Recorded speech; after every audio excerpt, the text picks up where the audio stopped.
Ontem eu terminei de ler Amêndoas, eu fiz essa leitura em 2 dias praticamente, é um livro curto, né, e uma leitura super fluida, e acho que eu tenho várias coisas pra dizer. Sei que eu perdi totalmente o hype desse livro, até por conta do timing também, né, mas era um livro que eu queria ler e a Cleisa, ela me convidou pra ler, né, a gente tava conversando sobre alguns livros coreanos que a gente queria ler, a gente optou por começar por esse, que era até o que ela tinha já na estante dela, e daí eu peguei no Kindle o Amêndoas pra ler, mas eu confesso que eu achei uma leitura em alguns níveis problemática, então eu trouxe algumas coisas pra gente pensar juntos. Eu queria começar falando sobre a sinopse do livro. Depois que eu terminei de ler o livro, eu fiquei olhando assim, gente, eu não estava preparada para o que ia acontecer nesse livro, e não que isso seja ruim ou bom, é só algo, uma constatação. E daí eu voltei para a sinopse, que eu fiquei pensando, cara, será que eu não li a sinopse, eu entendi errado, confundi com outro livro? Eu acho que a sinopse que tem, por exemplo, na Amazon é extremamente pobre. Eu considero até que, caso você assista dorama, talvez você tenha essa mesma percepção que eu. Porque quando eu vou assistir um dorama, tem uma premissa super bobinha. Então tem um dorama que eu assisti lá, que é Tudo Bem Não Ser Normal, que até que ele não é tão bobo, porque ele vai falar tanto de um personagem autista quanto uma personagem também que ela tem transtorno antissocial. Então é um livro que vai falar sobre a temática de saúde mental, se vai esperando isso, mas quando você vê, você entra ali em um drama, em uma perseguição policial, e uma pessoa perseguindo a outra, e fica extremamente pesado. E eu sinto, né, que os doramas, eles são esse cavalo de Troia, e é o que eu encontrei também aqui em Amêndoas. Então ele é um livro que ele é extremamente pesado. A autora vai trazer aqui um personagem que tem alexitimia, a gente já vai falar sobre o que é isso, e ela descreve aqui como sendo essas pessoas que elas não conseguem diferenciar, dar nome, entender o que elas estão sentindo, e até aí tudo bem. Aí a gente vai encontrar então esse personagem que ele, logo de cara, né, nas primeiras páginas, ele vai falar de um dia em que ele passa num beco, ele tem 6 anos, ele passa num beco, ele vê uma criança sendo espancada por adolescentes, e daí ele entra numa loja de conveniência e fala, olha, estão batendo num menino ali no beco, né? E o dono dessa mercearia não leva ele em crédito, né? E depois demora muito para eles chamarem a polícia, e quando eles vão descobrir, o menino era filho desse dono dessa mercearia, dessa conveniência, e ele culpou daí o nosso personagem, dizendo que se ele tivesse falado sério, né, no caso dar a ênfase necessária para isso, ele teria pedido socorro antes e talvez eles conseguissem ter salvo o menino. E é com essa abertura que a gente tem a introdução, né, dessa história. O nosso personagem vai sofrer um trauma relacionado à mãe e à sua avó, que eram suas cuidadoras. A mãe dele, né, quando descobre que ele tem logo cedo esse diagnóstico, ela começa a muni-lo de treinos, de ensinamentos, e começa realmente a tentar dar ferramentas para que ele consiga lidar com as situações sociais, porque ele não sabe como sorrir, ele sente dor, mas ele não sabe reagir à dor, ele não sente medo, então todas essas coisas. E daí a gente vai endereçar aqui para alguns eventos no livro, mas antes eu quero dar um passinho atrás. Queria falar sobre a alexitimia em específico. Eu me peguei pensando nisso, assim, porque no livro ele é representado um personagem que ele não sente as coisas, sabe? E eu acho que ela tenta trazer, a autora tenta trazer isso. E assim, deixa eu fazer um outro disclaimer. No começo do livro ela fala que ela vai ter liberdade criativa, apesar dela usar esse traço, né, de um transtorno como ponto de partida para sua história. Então a gente sabe que ela não vai ser fidedigna à ciência, aquilo que está por trás de tudo isso. Mas mesmo assim, eu considero que no livro, né, ela traz a definição de ser uma pessoa que não consegue nominar seus sentimentos. Ela tenta apresentar pra gente um personagem, então, que ele, na verdade, não vai sentir coisas, e não é que ele não vai nominar, ele não sente as coisas.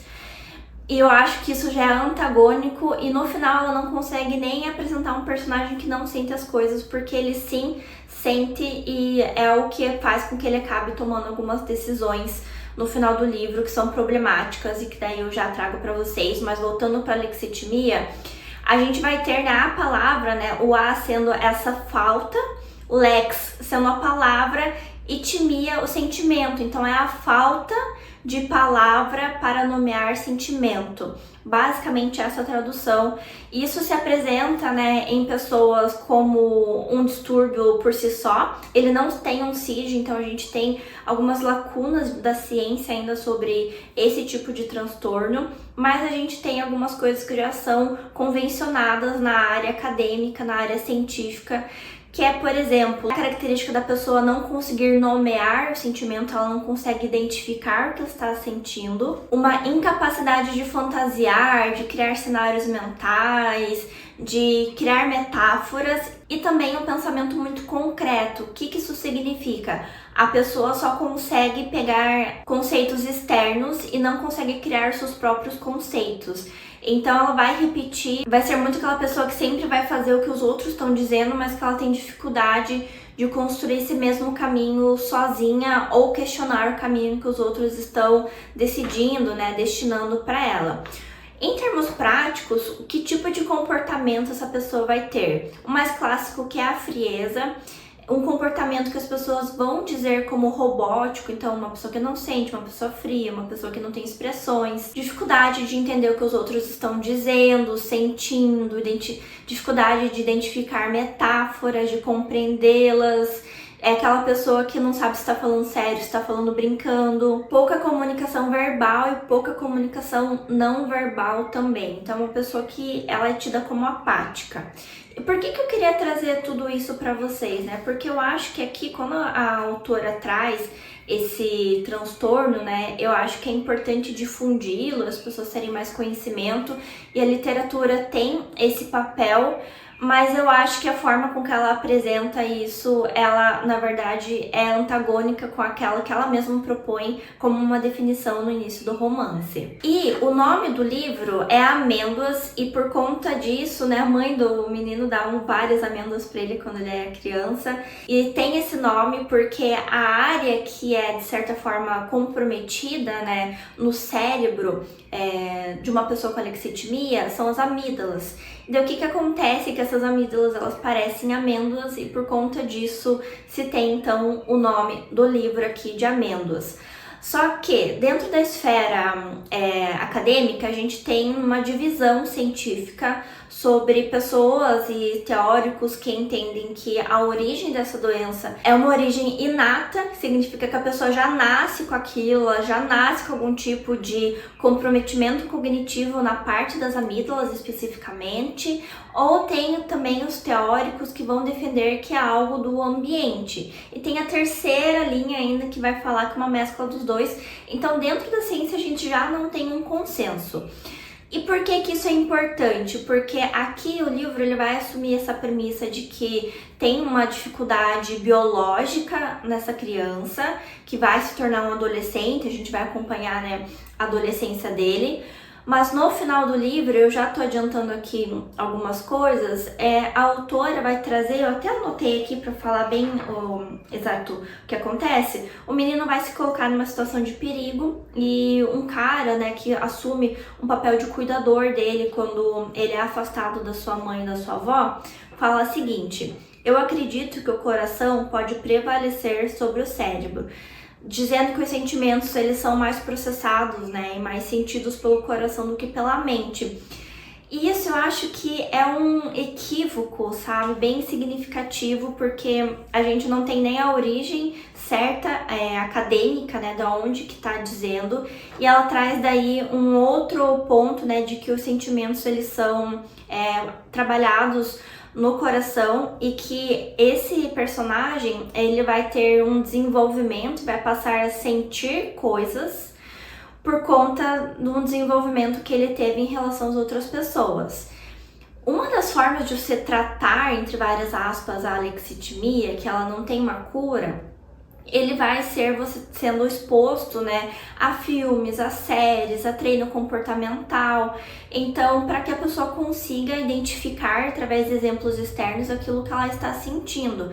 Então, de certa forma, essa premissa ela não está de todo equivocada. Mas o que está equivocado, na minha concepção, é essa noção de que ele teve uma melhoria, né? Ele teve um desenvolvimento, ele teve uma regressão no seu quadro clínico por conta do seu coração e não por conta da sua mente. A gente pode pensar que como a gente não tem um consenso acadêmico sobre isso, e por mais que ela não sinta, né, que ela tem essa necessidade, a autora, né, de ser verossímil com a própria premissa que ela traz, eu acho que ela usa uma saída muito romântica, e é uma crítica que eu tenho até o final do livro, que eu acho que as coisas acontecem muito em um universo colorido. Mas voltando para a narrativa da história, esse personagem ele vai voltar para a escola e ele vai sofrer o bullying por conta de um personagem, um bullying gravíssimo, dele ser espancado e ele não fugir daquela situação. Só que o que acontece? Mais pra frente da história, ele vai se tornar um amigo desse cara que fazia um bullying, que quase matou ele no braço, assim, sabe? E eu acho isso muito problemático, tá? No início do livro ela traz, né, de que o personagem principal, ele é considerado um monstro pela sua avó, e não necessariamente naquele sentido pejorativo, mas sim um monstrinho. E ele vai encontrar um outro monstro, e esse outro monstro é esse amigo dele que ele vai fazer, mas que a relação deles começa dessa forma. E eu acho bem problemático isso, porque não que a gente não tenha que humanizar as pessoas, mas eu acho bem complexo a gente colocar uma pessoa que sofre bullying como o melhor amigo de uma pessoa que causou tanta dor, tanta agressividade e que continua a perpetuar essa agressividade de outras formas nesse personagem. Então eu acho que ele no final do livro, né, ele vai se colocar numa situação de perigo para salvar esse amigo dele que se enfia numa enrascada. E ele faz isso porque ele considera esse menino um amigo dele, mas isso não é uma amizade, isso não é algo correto, isso não é algo bom, isso não é uma relação positiva. Tanto que o menino bate de frente com ele várias vezes, maltrata, ele vai fazer uma experiência ali de matar uma borboleta na frente do personagem principal, porque ele queria ver se ele ia sentir alguma coisa, e o menino sabia que aquilo era errado, porque ele sabe o que é errado, maltratar animais, mas ele não consegue esboçar nenhum sentimento porque ele não está sentindo. Sendo que, na verdade, ele deveria sentir algo, só que ele não saberia nominar, que é a própria definição que a autora traz no início do livro. Então eu acho que é um livro que ele traz muitas contradições na sua estrutura. E pra mim, essa passação de pano que eles se tornam amigos, e o nosso personagem aqui, gente, é com spoiler, tá? Mas nosso personagem principal, ele é esfaqueado, protegendo esse dito amigo dele, isso é muito grave. Então, o que me parece que a mensagem é que ele de fato não aprendeu nada, ele de fato não aprendeu a lidar e entender o que ele tem que fazer com as emoções próprias dos outros, e que a própria condição clínica dele de fato colocou ele em perigo porque ele não soube dosar o que ele tinha ou não que fazer. E o final do livro é que ele fica bem, ele e o amigo dele ficam bem, a mãe dele fica bem, tudo fica bem, e ele vai ter uma história daí de superação por conta disso. E pra mim é extremamente problemático porque é um livro que ele vai construindo uma tensão que, como eu comentei, eu não estava esperando por ela no livro, mas ele tem uma saída extremamente romântica e viveram felizes para sempre, que não condiz com tudo que estava sendo construído, por mais que tenham diversas contradições como essas que eu trouxe aqui da obra. É um livro que sim vai evocar sentimentos, eu acho que é uma escrita bem direta, eu acho que tem situações que a gente se incomoda no livro, mas eu acho que a forma com que foi entregue essa história e os desdobramentos, né, e saídas que a autora encontrou para lidar com a própria narrativa que ela construiu foi muito ruim. E aqui eu quero fazer uma semelhança que quando eu estava lendo esse livro, eu lembrei muito do Estrangeiro, do Camus, porque a gente lá vai ter também um personagem que tem uma apatia, uma anedonia em relação às coisas.